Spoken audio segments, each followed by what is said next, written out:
आपको सीधे लिए चलते हैं। महाराष्ट्र के साबिक वज़ीर आला देवेंद्र फडणवीस प्रेस कॉन्फ्रेंस कर रहे हैं। ये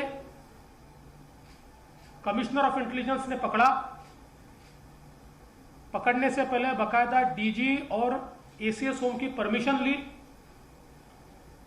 और उसका एक ये रिपोर्ट भी उन्होंने माननीय मुख्यमंत्री जी तक पहुंचाया। 2017 में जिस समय मैं मुख्यमंत्री और गृह मंत्री था, आप लोगों को याद होगा कि मुझे जानकारी मिली थी कि मुंबई के किसी होटल में कुछ लोग डीलिंग कर रहे हैं और कुछ पुलिस अधिकारी वहां जा रहे हैं। मैंने तुरंत कमिश्नर इंटेलिजेंस को बुलाया, मुंबई सीपी को बुलाया, एक प्लान ऑपरेशन हमने किया, तुरंत इंटरसेप्शन किए, उन सभी लोगों को अरेस्ट किया और चार्जशीट भी दाखिल हुई क्योंकि सारे सबूत इंटरसेप्शन के माध्यम से थे। इसी प्रकार से वही सीओआई जब उस समय थी, वही सीओआई अभी भी थी। और मैं बहुत स्पष्ट कर देना चाहता हूं कि मेरे आने से पहले भी माननीय आर पाटिल जी के समय कमिश्नर ऑफ इंटेलिजेंस वही सीओआई थी, श्रीमती रश्मि शुक्ला, और इसलिए उनको तीनों गवर्नमेंट का एक्सपीरियंस है। तो उनको जब यह जानकारी मिली कि एक रैकेट ये मिनिस्टर का नाम इस्तेमाल कर रहा है, उनके ऑफिस के लोगों के नाम आ रहे हैं और कहीं ना कहीं ट्रांसफर पोस्टिंग में पुलिस वालों से सीधी बातचीत चल रही है, तो उन्होंने बकायदा उसके बारे में डीजी साहब के ध्यान में ला कर दिया और फिर नियम के अनुसार माननीय डीजी साहब ने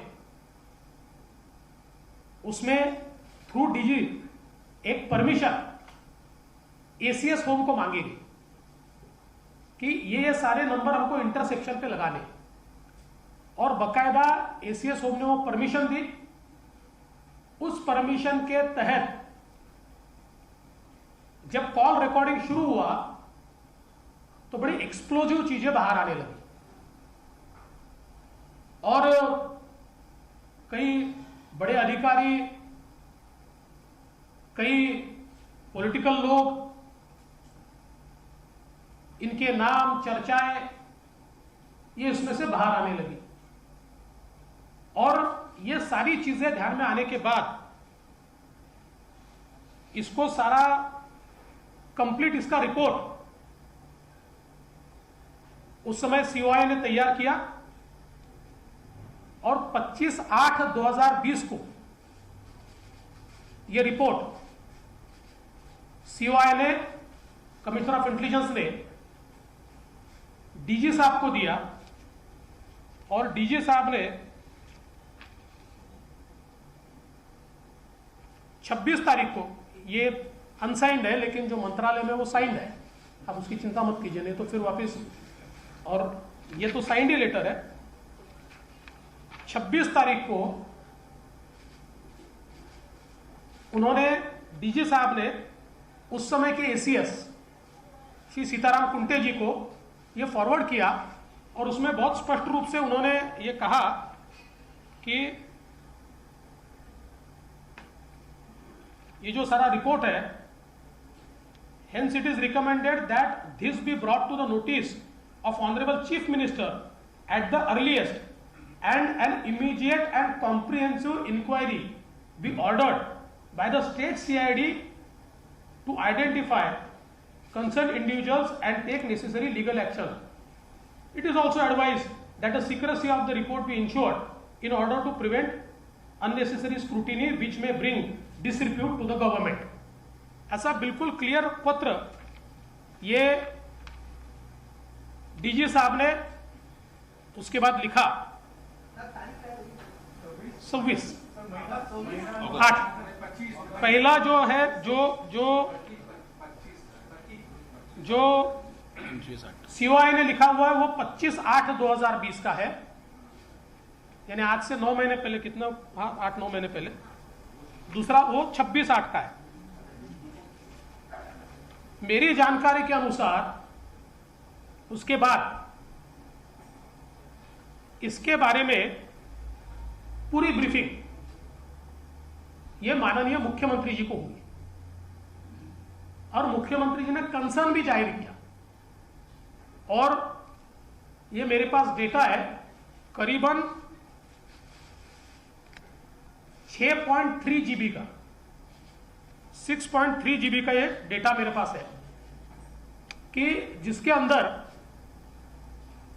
ये सारे कॉल्स इंटरसेप्ट किए हुए हैं, और ये एक पूरा रिपोर्ट इसका जो है, मतलब ये कवरिंग लेटर है, और कवरिंग लेटर के साथ ये पूरे ट्रांसक्रिप्ट्स उसके ये रिपोर्ट के साथ माननीय मुख्यमंत्री जी को भेजे गए। लेकिन जब यह ध्यान में आया कि इसके ऊपर कोई कार्रवाई नहीं हो रही, तो डीजी साहब ने भी प्रयास किया। आश्चर्य की बात यह हुई कि मुख्यमंत्री जी के यहां से वो रिपोर्ट गृह मंत्री जी के यहां चली गई, और उसके बाद इसके ऊपर कार्रवाई होना दूर, कार्रवाई किस पर हुई? कार्रवाई हुई कमिश्नर इंटेलिजेंस पे। कैसे हुई? तो पहले कमिश्नर इंटेलिजेंस को, वो सीनियर मोस्ट थी, डीजी का उनका प्रमोशन था, उनका डीजी का प्रमोशन रोक दिया गया और उनके नीचे वालों को एडवांस प्रमोशन दिया गया।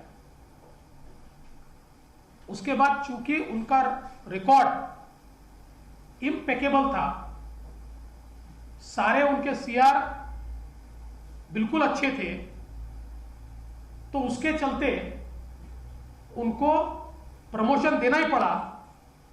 तो उनको प्रमोशन ऐसी जगह दिया, डीजी सिविल डिफेंस, जो पोस्टें अस्तित्व में नहीं, और सरकार पोस्ट तैयार कर सकती है, लेकिन उनको देते समय कैबिनेट का भी अप्रूवल नहीं दिया पोस्ट तैयार करने के लिए, और 10x10 का केबिन उनको दिया गया।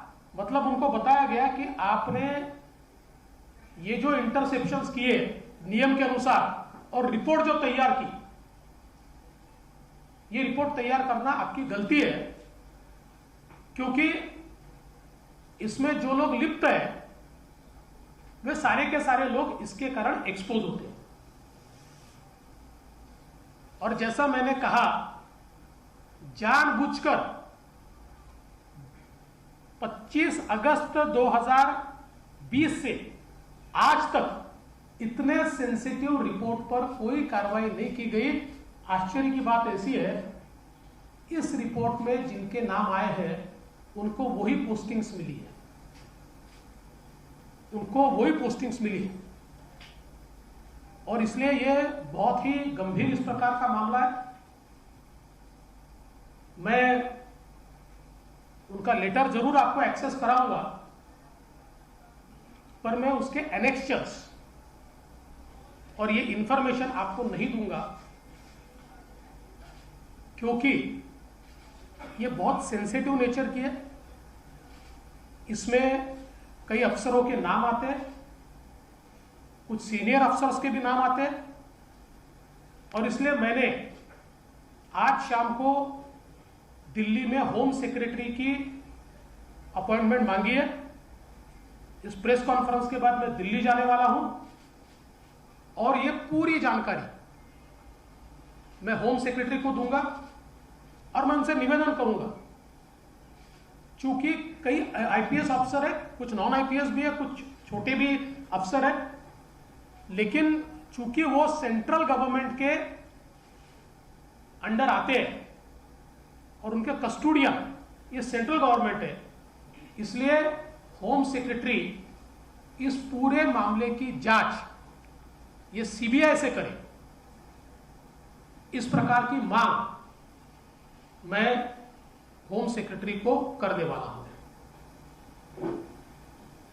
आपल्याला माहिती आहे की काल माननीय पवार साहेबांनी दिल्लीला एक प्रेस कॉन्फरन्स घेतली आणि श्री अनिल देशमुख जी पहिले ॲडमिट होते, नंतर होम क्वारंटीन होते, त्यामुळे परमवीर सिंग यांचं पत्र चुकीचं आहे असा सांगण्याचा प्रयत्न केला. मात्र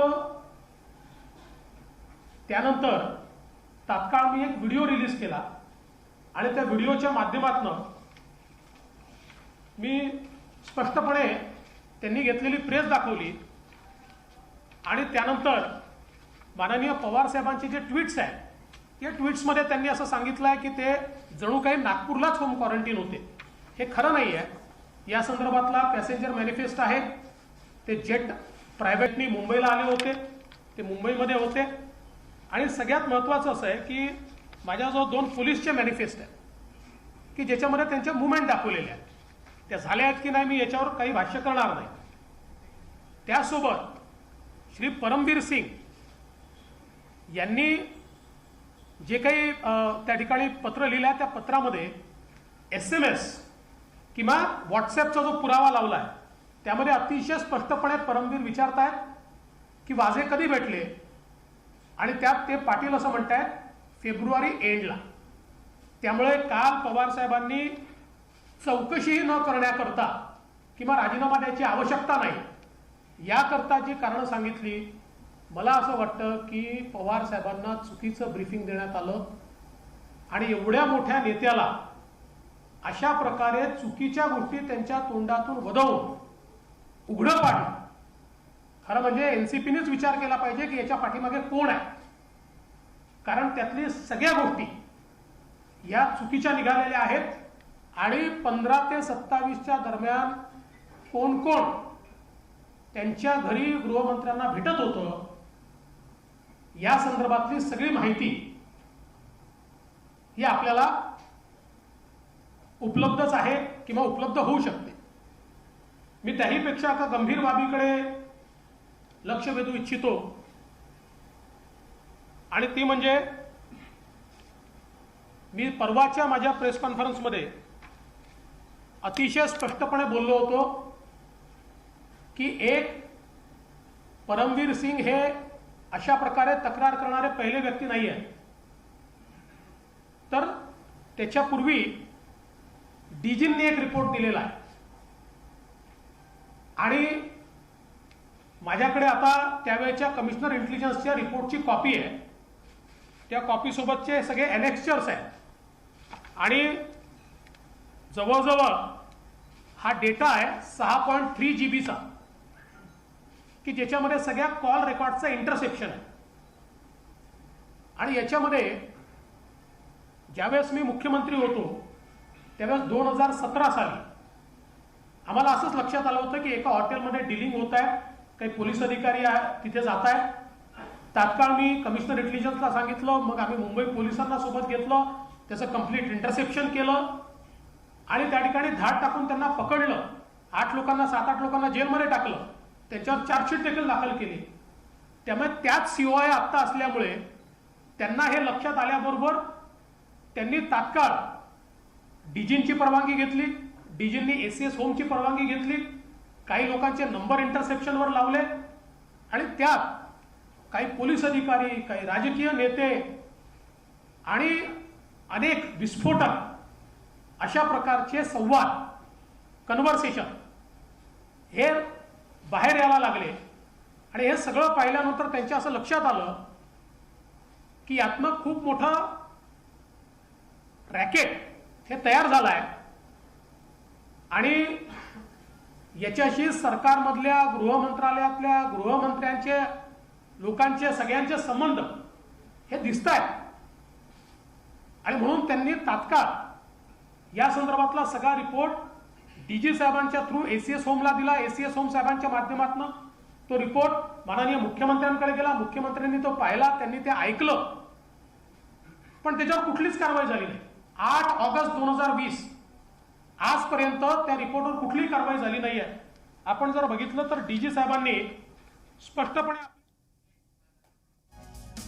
तो आप सुन रहे थे महाराष्ट्र के साबिक CM देवेंद्र फडणवीस को कई सारे इल्जाम उन्होंने आयद किए हैं और कहा है कि जिस तरीके से कल प्रेस कॉन्फ्रेंस हुई थी शरद पवार की, तो उनसे झूठ बुलवाया गया है। उनको तमाम जो जानकारियां हैं वो सही तरीके से मुहैया नहीं कराई गई है और पवार के जो वादे हैं वो झूठे हैं।